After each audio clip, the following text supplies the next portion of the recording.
Bonjour, good morning. Ladies and gentlemen, on behalf of Cogeco, I'm really honored to be speaking to you this morning, today.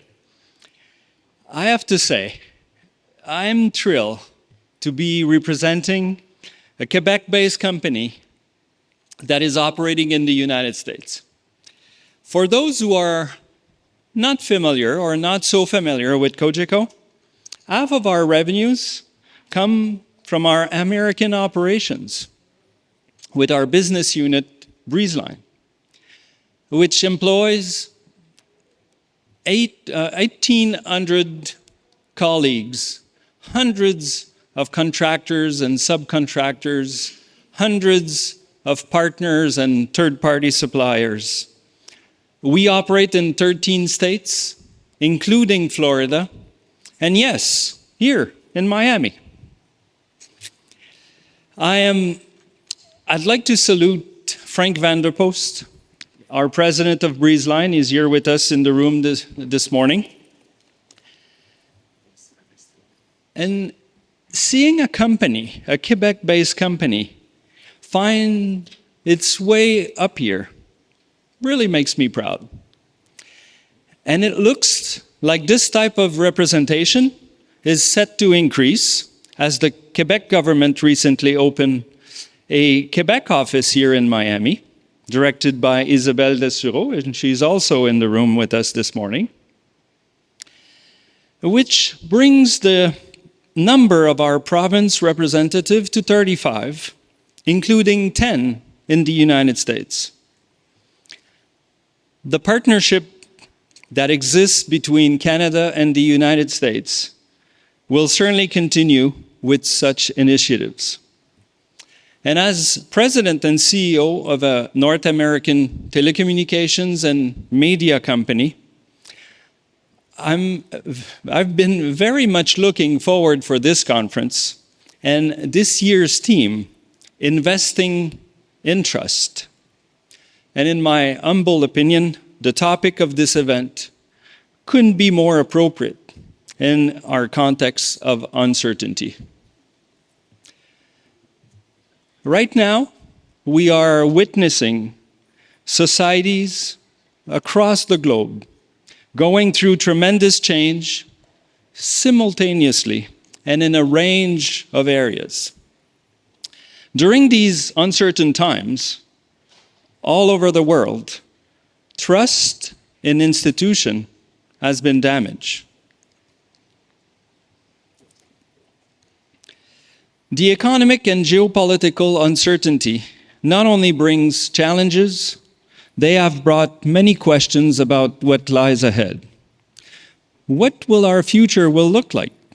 How does the global economy adapt? How do we drive sustainable and inclusive prosperity? How can we build back and invest in trust? The indications are clear. The business world is in the midst of a great upheaval.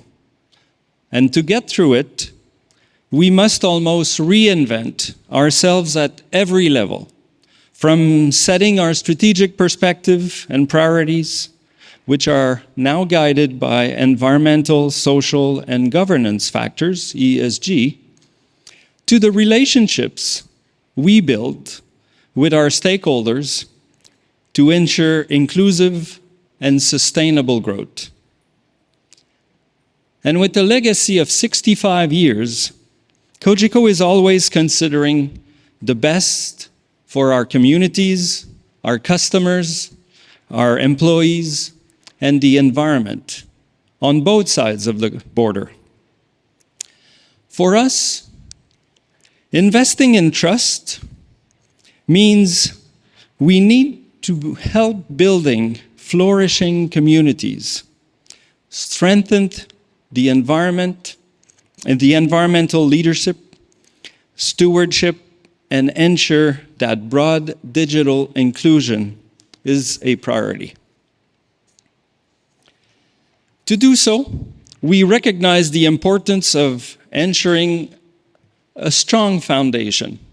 And for Cogeco, this includes building a solid organizational culture, guided by our core value of respect, inclusion, and collaboration, and ensuring that robust environmental, social, and governance practices are systematically embedded as a reflection of our commitment to a more sustainable and inclusive future. This is our recipe on how to adapt ourselves to the growing challenges we are facing and we will face. And everyone has a role to play if we want to be successful. If we want to invest in trust, we need to take concrete actions. At Cogeco, we feel strongly that corporations must lead by example and be models of responsible corporate citizenships. Addressing climate challenges and supporting our path to a net zero emissions economy will take all of us and include all facets of the economy. It will take investments, for sure, and industries will need to take action to do more. For us at Cogeco, we contribute by being the first Canadian telecommunications and media company to have its emissions reduction targets approved by the internationally recognized Science-Based Target Initiative as consistent with levels required to keep global warming at 1.5 degrees Celsius. These targets include 65% reduction in emissions from our operations by 2030. It also means transitioning our term revolving facilities into the first syndicated sustainability-linked loans in Canada within the telecommunication and media sector.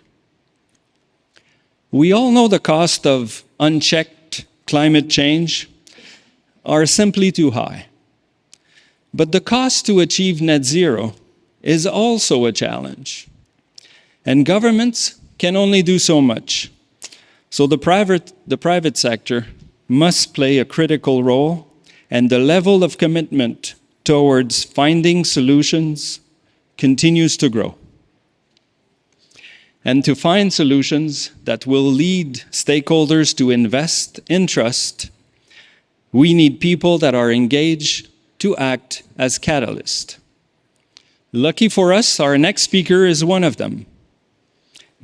Mr. Francis Suarez is the 33rd mayor of the city of Miami. As the first Miami-born mayor, he is committed to working diligently to serve the residents of the community where he was born and raised. Mayor Suarez is dedicated to elevating the quality of life of the residents he serves by focusing on transportation and connectivity, resiliency and job creation, by nurturing the growth of technology and innovation. Mayor Suarez also serves as chair of the Environment Committee, as well as on the advisory board of the U.S. Conference of Mayors. And in these capacities, Mayor Suarez takes a leading role in collaborating with fellow mayors from around the country to preserve the environment and develop programs and policies that directly benefit the city of Miami. On behalf of Cogeco and our American business unit, BreezeLine, I hope you all enjoy this panel and the rest of the conference. Mayor Suarez, the floor is yours. Thank you. Thank you, Philippe. I would say welcome to Miami, but my best friend, the mayor of Coral Gables, I think would be a little bit upset with me. And it's really a privilege and an honor to be here with all of you, but also with people like Bill Johnson, who ran our port of Miami. And he was just telling me before that it hosts $43 billion of economic activity and is responsible for around 360,000 jobs. And when you combine that with the airport, which is another 600,000 jobs, you have two major facilities in our community that are responsible for over 1 million jobs. And that's important when we discuss the transition that the world is making from a highly industrial economy of goods and services to an economy of digital assets. The global fintech market was worth $127.66 billion in 2018 with a predicted annual growth rate of 25% until 2022 to a point of $309.98 billion. The global financial sector, which sits on top of it, was expected to be worth $26.5 trillion in 2022 with a growth rate of approximately 6%. The fintech market share across 48 fintech unicorns is now worth over $187 billion as of the first half of 2019. That's slightly over 1% of the global financial market. In 2015, Goldman Sachs did a study which estimated that fintech may eventually disrupt up to $4.7 trillion of revenue from traditional financial service industry jobs. In Miami, we were recently ranked #1 in the nation for direct foreign investment. And if you don't think that the rest of the world is paying attention to that number, I promise you that they are. Recently, we had about $1.28 billion of venture capital deals completed in just this quarter from the Miami-Fort Lauderdale region. Miami-based Technisys was acquired by SoFi and ascended into unicorn status with a $1.1 billion acquisition, which is in fact the largest fintech deal of 2022. And two local startups, Pipe and Pappas, reached billion-dollar status in recent months. Miami-based fintech Biller Genie, not Billie Jean, closed a $5 million Series A round in October. And SoftBank said they were going to invest $250 million into the Miami ecosystem and ended up investing $500 million into the Miami ecosystem. As you know, many financial giants move their headquarters to Miami, and we've estimated roughly 2.5 trillion with a T, $trillion worth of assets under managed companies have moved to Miami in the last 24 months alone. If you don't think that statistic is getting people's attention around the world, I can tell you that it is. And why has all of this happened? Because we dared to say, how can we help? Because we dared to say, thank you. Because we dared to say, please come. Because we understood that the world is changing and the rate of that change is more dramatic and more disruptive than ever before. And we really have two choices. We can sit on the sidelines and complain about it, like a lot of major cities are doing in the country, or we can step up and compete. Now, I was born in this city. You heard in the intro, I was the first mayor of Miami, born in Miami, and I know what this city's about. And this city is fundamentally about competition. This city is fundamentally about reaching for the American dream. That's not something we should be ashamed of. That's something we should all aspire to. And I'll finish by waxing a little poetically about a subject that I've thought a lot about, which is this concept of globalization or being a globalist. Now, that's a scary word. People will often criticize someone who talks about world affairs as if they're a globalist. And it sounds scary to me. You know, if someone thinks that any elected official is going to put the priorities of the world before the priorities of their hometown, that's never a good idea. But I think our leaders are failing us miserably. They're failing us because they're not changing the conversation to the real conversation. The real conversation is not about globalization per se or choosing the outside over the inside. The real conversation is about interconnectedness. We are interconnected and interdependent. That, unfortunately or fortunately, is just a fact. So when socialism takes hold of South America, it puts pressure on immigration on cities like Miami and in the United States. When there's poverty in that region, people want to come to America, the land of opportunity. It puts more stress on our issue. At the same time, we have supply chain issues because we're concerned about what will happen between China and Taiwan, which produces 80% of our microchips. Goodbye, goodbye. Okay, goodbye. Try to buy one of these without 80% of our microchips. Not to mention things that are strategically of military importance to our country. We have a conventional war that is creating an energy crisis in Europe. We tell the Middle East that we want to be ESG, which is important. We want to be environmentally sensitive, but that they have to increase production.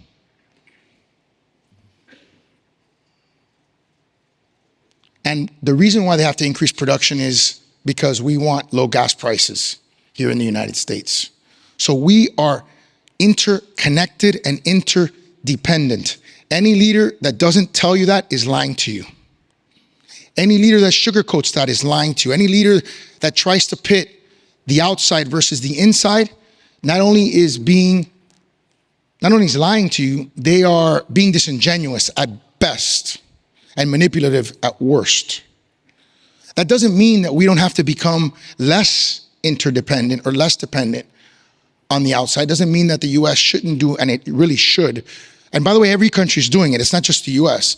If COVID has shown us anything, it's how fragile our supply chain is.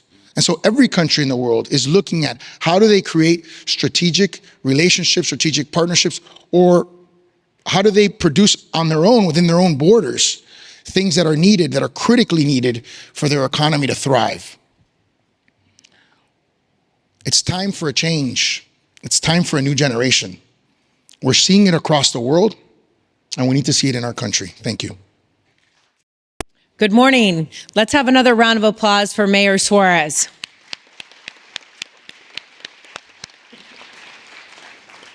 My name's Christina Pappas, and I am the president of Florida Realtors, which is the largest professional association, having over 225,000 realtors in the state of Florida, which also makes us the largest state association in the nation.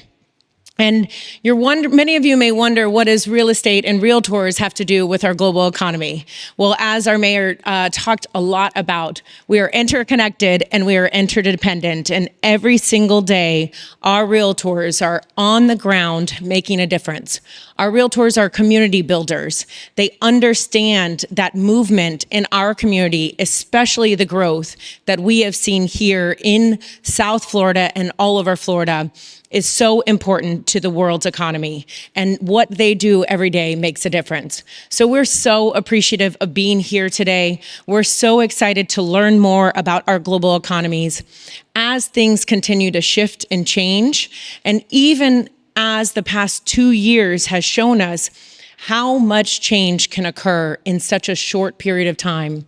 It is so important for us to continue to come together, to grow, to learn, and stay connected, and to stay interdependent. So I appreciate you all having Florida Realtors here. There are many of our members in the room who also want to connect and continue to help all of our economies grow and just make everybody and everything a better place. So thank you for having us. I'm excited to learn more today, and it's been incredible to join you all yesterday. Thank you so much.